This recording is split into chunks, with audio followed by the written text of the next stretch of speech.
Welcome to a Foxy Tech Tips tutorial on viewing your recent battery usage on Macbook.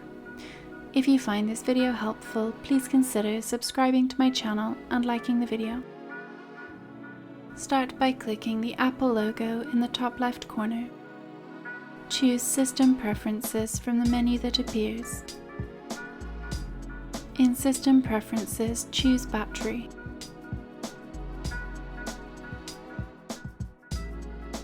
Here you can see your battery usage history. The first tab shows the battery levels and screen time usage over the last 24 hours. You can also click the last 10 days to see a longer timeline. And that draws an end to this tutorial. Please like the video if you found it helpful and subscribe to Foxy Tech Tips for more Mac tips and tricks.